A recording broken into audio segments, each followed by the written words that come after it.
Hello बच्चों, welcome to chemistry के उस्ताद। कैसे हैं आप सब? मैं हूं प्रोफेसर काशिफ। और मेरे एक स्टूडेंट ने रिक्वेस्ट किया था कि सर चैप्टर नंबर 5 पर भी वीडियो बनाइए, तो आ गए हैं लेकर के क्विक रिवीजन, वन शॉट, एकदम शॉर्टेस्ट रिवीजन चैप्टर नंबर 5 का, विदाउट वेस्टिंग एनी टाइम। चलिए चलते हैं टेक्स्ट बुक की तरफ। ये आ गई टेक्स्ट बुक आपके सामने स्क्रीन पर, और हम लोग अब इस चैप्टर को शुरू करते हैं। चैप्टर का नाम है टुवर्ड्स ग्रीन एनर्जी। और टुवर्ड्स ग्रीन एनर्जी में आप लोगों को ये समझना जरूरी है कि हमारे बहुत सारे काम या हमारी पूरी लाइफस्टाइल एनर्जी के ऊपर डिपेंड है। हम लोग डिफरेंट टाइप्स ऑफ एनर्जी की जरूरत है हमें, और उस पर डिपेंडेंट हैं। इसलिए ये चैप्टर हमारे लिए लाया गया है, क्योंकि एनर्जी प्रोडक्शन से बहुत सारे प्रॉब्लम्स भी रिलेटेड हैं। तो यहां पर देख लीजिए, आपको स्क्रीन पर दिखेगा, energy that we may need is in the form of mechanical energy, chemical energy and sound energy, light energy और हीट एनर्जी। बराबर है, ये बात बता दी गई। इसके बाद हम आगे चलते हैं।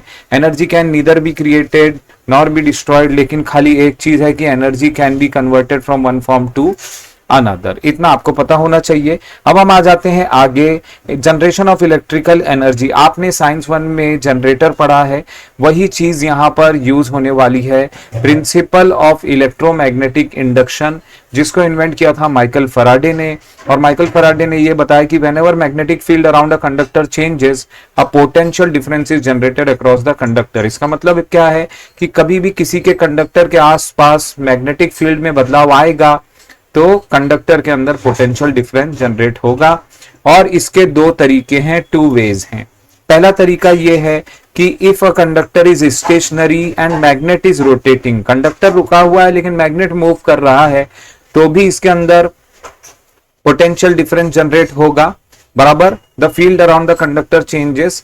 अब आगे, if the magnet is stationary but the conductor is moving, अगर मैग्नेट स्टेशनरी है लेकिन कंडक्टर मूव हो रहा है, तो भी इसके आजू बाजू मैग्नेटिक फील्ड चेंज होगी, और दोनों केसेस में potential difference across the conductor generate होगा।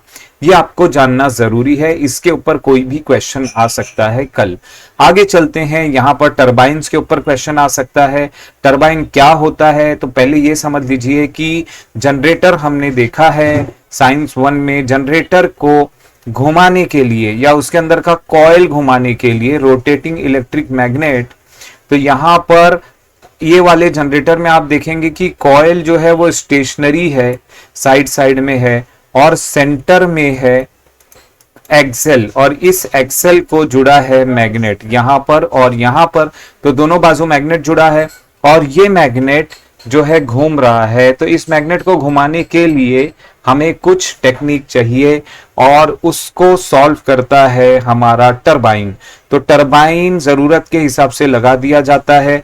इस टरबाइन के डायग्राम को आप लोग देख लें, ये आपके लिए बहुत जरूरी है, इसको मार्क कर दे रहा हूं मैं। ये डायग्राम भी, जितने भी डायग्राम है उसका कॉन्सेप्ट और उसका मीनिंग आपको पता होना चाहिए। तो यहां पर देखिए रोटेटिंग मैग्नेट है, और ये कॉइल दिख रहा होगा आपको। जब भी कभी इसके आसपास मैग्नेट रोटेट होगा तो कॉइल के अंदर इलेक्ट्रिसिटी पैदा होगी। अब हम आ जाते हैं आगे, किसी भी प्रोसेस ऑफ इलेक्ट्रिकल जनरेशन या इलेक्ट्रिकल एनर्जी जनरेशन में एक ही सिंपल काम हो रहा है। क्या काम हो रहा है कि टरबाइन घुमाने के लिए हमें प्रॉपर एनर्जी सोर्स चाहिए। जब एनर्जी सोर्स मिल गया तो सोर्स के हिसाब से हम टरबाइन बनाएंगे। टरबाइन जनरेटर के अंदर के एक्सेल को घुमाएगा, जहां पर मैग्नेट घूमेगा, और इलेक्ट्रिकल एनर्जी जनरेट होगी। आगे आ जाते हैं, thermal energy based electric power station. Thermal energy मतलब हीट एनर्जी, आग लगा करके जो भी एनर्जी जनरेट की जाती है। यहाँ पर देखिए फ्यूल कोल है, मतलब ईंधन है। इसको क्या किया जा रहा है, जला करके बॉयलर के अंदर वाटर को स्टीम में कन्वर्ट किया जा रहा है। स्टीम अब सोर्स ऑफ एनर्जी है, तो स्टीम टरबाइन ले लिया, स्टीम टरबाइन जनरेटर को घुमाएगा, इलेक्ट्रिकल एनर्जी पैदा होगी। अब उस स्ट्रीम के लिए एक अलग सिस्टम बनाया, system for converting stream back to water. अब आप आगे चलते हैं, यहां पर उसी चीज का एनर्जी डायग्राम है। कोल जलाए थे तो उसके अंदर केमिकल एनर्जी थी, उससे जलाने के बाद थर्मल एनर्जी पैदा हुई, थर्मल एनर्जी से स्टीम बनी, स्टीम के अंदर काइनेटिक एनर्जी आई, स्टीम ने अपनी काइनेटिक एनर्जी टरबाइन को दे दी, और इलेक्ट्रिकल एनर्जी प्रोड्यूस हो गई। इस डायग्राम को आपको पढ़ना है, इस डायग्राम का लेबलिंग और इसके पीछे का कॉन्सेप्ट आपको पता होना चाहिए, ये इंपॉर्टेंट है। इसके ऊपर डायग्राम देकर के आपको 2-3 सवाल पूछ लिए जा सकते हैं, या डायग्राम देकर के इसे डिस्क्राइब करना होता है। ये इसका डिस्क्रिप्शन है, इसको एक बार रीड कर लीजिएगा, अपने वर्ड्स में आंसर दे सकते हैं। अब हम आते हैं प्रॉब्लम्स। ये तीनों पॉइंट बहुत ही इंपॉर्टेंट है। सबसे पहला point, burning of coal results in emission of gases like carbon dioxide, sulphur oxide, nitrogen oxide which are harmful to the health. उसके बाद क्या बताया है कि along with the emission of gas due to burning of coal, soot particles are also released into the environment. This may cause serious health problems related to the respiratory system. Last में क्या बोला है कि कोल के जो resources है, reserves है, वो लिमिटेड है, इसलिए फ्यूचर में ये अवेलेबल नहीं रहेगा। अब हम आगे आ जाते हैं nuclear energy based power plant पर। यहां पर भी सेम चीज है, लेकिन इस बार न्यूक्लियर एनर्जी को जनरेट करने के लिए हमारे पास न्यूक्लियर रिएक्टर होना चाहिए। System for generation of water, water को स्टीम बनाने के लिए सिस्टम होना चाहिए। स्टीम बनेगी, स्टीम टरबाइन घूमेगा, स्टीम टरबाइन घूमेगा, जनरेटर घूमेगा, जनरेटर घूमेगा तो इलेक्ट्रिकल एनर्जी पैदा होगी। अब यहाँ पर दो नई चीजें थी, एक तो न्यूक्लियर रिएक्टर, तो उसके लिए फ्यूल आ गया, दो में से एक फ्यूल यूरेनियम या प्लूटोनियम, और यहाँ पर स्टीम जो बन रही है उस स्टीम को वापस से कन्वर्ट करने के लिए वाटर में एक कोई सिस्टम होना चाहिए। सेम टाइप का प्रोसेस है, न्यूक्लियर एनर्जी को कन्वर्ट किए थर्मल एनर्जी में, थर्मल एनर्जी से स्टीम बना लिए, स्टीम के अंदर kinetic energy, kinetic energy turbine में आ गई, जनरेटर घूमा, इलेक्ट्रिकल एनर्जी पैदा हो गई। इसके बाद आपको ये डायग्राम याद रखना है, ये डायग्राम बहुत ही इंपॉर्टेंट है बच्चों, बहुत बार बोर्ड एग्जाम में आ चुका है। इस डायग्राम को मैं आपको शॉर्ट में एक्सप्लेन कर देता हूं। यहां पर देखिए हमने यूरेनियम लिया है, यूरेनियम 235, एक न्यूट्रॉन इसमें बॉम्बार्ड किया तो यूरेनियम 235 यूरेनियम 236 हो गया। यूरेनियम 236 अनस्टेबल होता है, इसलिए वो दो टुकड़े में बढ़ जाएगा, Ba141, और इधर आया है Kr82, यहां पर इसका एटॉमिक नंबर 32 और इधर 56 है, और इसी के साथ तीन अलग न्यूट्रॉन निकलेंगे। ये तीनों न्यूट्रॉन तीन अलग न्यूट्रॉन को बॉम्बार्ड करेंगे, तीन अलग यूरेनियम को, और इससे और रिएक्शन होगा, और इसी को हम चेन रिएक्शन कहते हैं। ये है हमारा nuclear energy power plant, nuclear energy based power plant, जिससे हम लोग इलेक्ट्रिकल एनर्जी बनाते हैं। इसका भी डिस्क्रिप्शन आपको आना चाहिए। Problems produce after the nuclear power plant, तो यहां पर दो प्रॉब्लम है, बहुत ही अहम है। सबसे पहली प्रॉब्लम यह है कि भाई इससे हार्मफुल रेडिएशन निकलते हैं, इसलिए इनके अंदर से निकलने वाले वेस्ट को how to dispose the nuclear waste safely is a big challenge before the scientist. दूसरा प्रॉब्लम यह है कि कोई भी एक्सीडेंट अगर न्यूक्लियर पावर प्लांट पे होता है तो वो बहुत ही फेटल और जानलेवा हो सकता है। अब हम आगे चलते हैं, यहां पर based on natural gas same type का प्रोसेस है, इसलिए आप लोग इसको गो थ्रू कर लीजिएगा। यहां पर भी केमिकल एनर्जी वाला प्रोसेस सेम है। ये डायग्राम देख लीजिए, इसको आप लोग ये ऊपर के दोनों स्कीमेटिक को याद करके जाएं ताकि कोई भी क्वेश्चन आए तो आप उसे आंसर कर पाएं। और ये जो डायग्राम आप देख रहे हैं इसको आपको, ये डायग्राम नहीं है, ये स्कीमेटिक डायग्राम है, ये आपको आना चाहिए। आ गई बात समझ में बच्चों? अब हम आगे चलते हैं और यहां पर हम देख लेते हैं ये टेबल। ये टेबल आपके लिए बहुत इंपॉर्टेंट है, इस टेबल में से आपको अलग अलग टाइप के क्वेश्चन पूछे जा सकते हैं। आगे आ जाते हैं, दो use of energy is unavoidable in our life, it is necessary to use it carefully only in the required amount. तो हमें बोल रहे हैं कि भाई एनर्जी से हम लोग बच तो नहीं सकते, यूज ऑफ एनर्जी से, लेकिन हमारी जिम्मेदारी है कि उसको जरूरत के हिसाब से जितना है चाहिए उतना ही यूज करें। इसके बाद electric energy generation and environment की बात करेंगे। यहां पर भी देखिए तीन इंपॉर्टेंट पॉइंट आए हैं। सबसे पहले पॉइंट के दो टुकड़े कर दिए मैंने, एक्चुअली तीन टुकड़े कर दिए। Burning of fossil fuel like coal and natural gas leads to emission of certain gases and soot particles, this results in air pollution. दूसरा, इनकम्प्लीट कंबशन से क्या होगा, कार्बन मोनोऑक्साइड बनेगा। तीसरा, नाइट्रोजन जो अगर उस फ्यूल के अंदर है तो उससे नाइट्रोजन डाइऑक्साइड बनेगा, जो ऊपर जाकर के कोल डीजल से जो रिलीज होता है, और इससे प्रॉब्लम होगी लाइक एसिड रेन, और इससे रेस्पिरेटरी इश्यूज हो जाएंगे। आगे बताया है कि मिलियंस ऑफ ईयर लगे ये सारे फॉसिल फ्यूल्स बनाने के लिए, जिसे हम चुटकी में जला देते हैं, इसलिए इनके रिजर्व धीरे धीरे खत्म हो जाएंगे। अबाउट 200 to 300 ईयर्स में हमारे पास कोई भी फॉसिल फ्यूल नहीं बचेगा। देयर आर, ये एडिशन है, देयर आर प्रॉब्लम से हमारा स्टेटमेंट चालू होगा in use of nuclear energy like the disposal of nuclear waste and possibility of disaster due to accident in nuclear power plant. I hope आपको ये तीनों point समझ में आ गए होंगे, क्योंकि ये इंपॉर्टेंट पॉइंट का वीडियो है। इसलिए मैं बहुत ज्यादा एक्सप्लेनेशन नहीं कर रहा हूं। कुछ ऐसे पॉइंट्स है जिसका एक्सप्लेनेशन करना जरूरी समझा, इसलिए आपको एक्सप्लेन कर दिया। हाइड्रो इलेक्ट्रिकल एनर्जी में देखिए water reservoir with potential energy, potential energy होना चाहिए उसके पास, उसकी पोटेंशियल एनर्जी से हम टरबाइन घुमाएंगे, जनरेटर घूमेगा, इलेक्ट्रिकल एनर्जी पैदा होगी।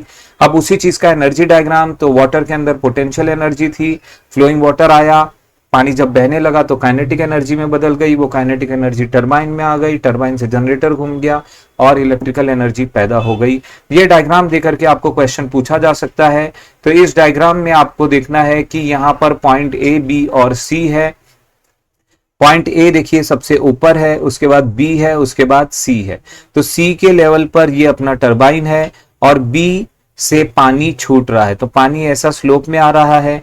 ए टू बी का जो पानी है उसके अंदर पोटेंशियल एनर्जी स्टोर्ड है और बी से पानी रिलीज हुआ, ये स्लूस गेट्स हटा दिए तो यहां से तेजी से पानी काइनेटिक एनर्जी के साथ जाएगा, टरबाइन घुमाएगा और इलेक्ट्रिसिटी जनरेट होगी। उसके बाद निकला हुआ पानी यहां से एग्जिट हो जाएगा।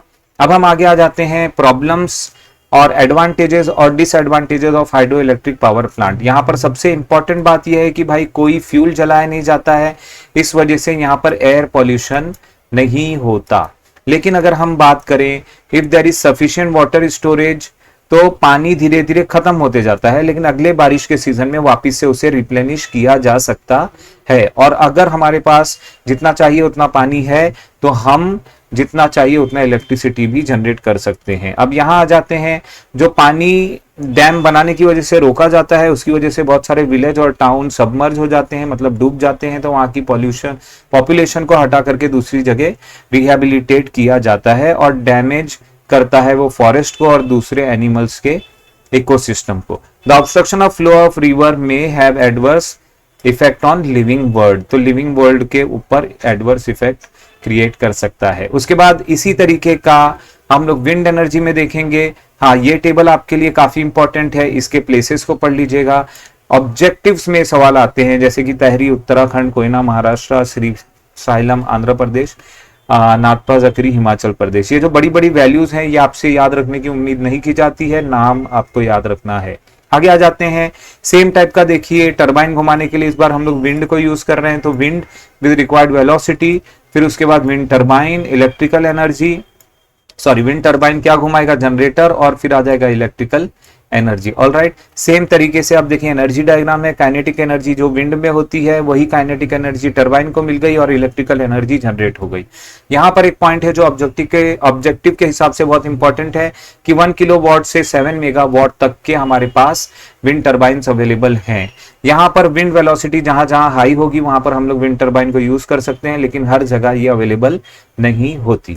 आगे चलते हैं, सोलार फोटोवोल्टाइक सेल का डेफिनेशन ये है, इसे याद कर लीजिएगा। इसका जो इफेक्ट होता है उसे सोलार फोटोवोल्टाइक इफेक्ट कहते हैं। अगर कोई सोलार फोटोवोल्टाइक सेल है तो वो एक खास टाइप के कंडक्टर से बनाई जाती है जिसका नाम है सिलिकॉन, और एक सेल हमें अगर 1 सेंटीमीटर स्क्वायर की है तो 30 मिली एम्पियर करंट देगी और 0.5 वोल्ट पोटेंशियल डिफरेंस देगी। लेकिन उसी को हम लोग 100 सेंटीमीटर स्क्वायर की बनाएंगे तो 30 का 3 एम्पियर करंट देगी और 0.5 वोल्ट हमें पोटेंशियल डिफरेंस देगी। यहाँ पर एक अहम बात बताए कि पोटेंशियल डिफरेंस सोलर सेल में एरिया पर डिपेंड नहीं करता, चाहे जितनी बड़ी सेल बना लो पोटेंशियल डिफरेंस उतना ही रहने वाला है। यहाँ पर इसका स्कीमेटिक डायग्राम देखिए, energy in sunlight is corrected या converted into DC electric power. इस पेज में 2 अहम चीजें बताई गई हैं कि अगर सेल को हम सीरीज में कनेक्ट करेंगे तो यहाँ पर पोटेंशियल डिफरेंस जो पैदा होगा वो कॉम्बिनेशन होगा V1 प्लस V2 होगा, लेकिन करंट सेम रहने वाला है। अगर हम सेल को पैरेलल में कनेक्ट करेंगे तो पोटेंशियल डिफरेंस इस बार सेम रहेगा लेकिन करंट ऐड होने वाला है, तो जो भी करंट है वो टोटल हो जाएगा I1 प्लस I2 का। इसके बाद यहां आ जाते हैं, यहां पर हमें बताया है कि बहुत सारे सेल को कनेक्ट किए जाते हैं तो एक सोलार पैनल बनता है। बहुत सारे सोलार पैनल को कनेक्ट करेंगे तो फिर यहां पर क्या बनेगा, सोलार पैनल कनेक्ट करने के बाद many solar cells come together to form solar panel, many solar panels connected in series form solar string, और बहुत सारी स्ट्रिंग को पैरेलल में कनेक्ट करेंगे तो हमें सोलार एरे मिलेगा। और इस हिसाब से ये डायग्राम बहुत इंपॉर्टेंट है, इसके ऊपर आपको क्वेश्चन पूछे जा सकते हैं। अब हम आगे चलते हैं, यहाँ पर ऑलमोस्ट हम चैप्टर के एंड पर पहुंच चुके हैं। यहाँ पर भी आप लोग देख लीजिए, ये स्कीमेटिक डायग्राम है, solar cell, battery, inverter, electric equipment, working on AC. अगर कोई यहाँ पर एक्सप्लेनेशन वाला कॉन्सेप्ट आया तो आप अपने वर्ड्स में लिखिएगा, क्योंकि बड़े क्वेश्चंस के आंसर अब नहीं आते, बड़े आंसर के क्वेश्चन नहीं आते, छोटे ही क्वेश्चन आते हैं। तो आपको छोटे छोटे पॉइंट्स, एक्टिविटी बेस्ड क्वेश्चन ही ज्यादा याद करने हैं। इसी तरीके से ये देख लीजिए, सोलार थर्मल पावर प्लांट। आपको मालूम है कि सोलार या सन के अंदर हीट एनर्जी भी होती है, तो अब सन की हीट एनर्जी यहाँ पर यूज हो रही है सोलार थर्मल पावर प्लांट के अंदर। ऑलराइट, ये डायग्राम है उसका, ये उसका स्कीमेटिक है और ये इसका डायग्राम है, इसको पढ़ लें। यहाँ पर लास्ट का जो टेबल है ये भी थोड़ा इंपॉर्टेंट है, इसे भी पढ़ लीजिएगा। और यहाँ पर इंडिया के परसेंटेज कुछ नहीं तो कोल, नेचुरल गैस और हाइड्रो इलेक्ट्रिक का आप याद रखें। ऑल द बेस्ट आप सारे बच्चों को। यहीं पर हमारा चैप्टर खत्म होता है, मिलते हैं अगली वीडियो में। हमारी यही दुआ है, तमन्ना है, ख्वाहिश है कि आप सारे बच्चे ज्यादा से ज्यादा मार्क्स ला सकें। और आपके लिए all the best. Tata, bye bye.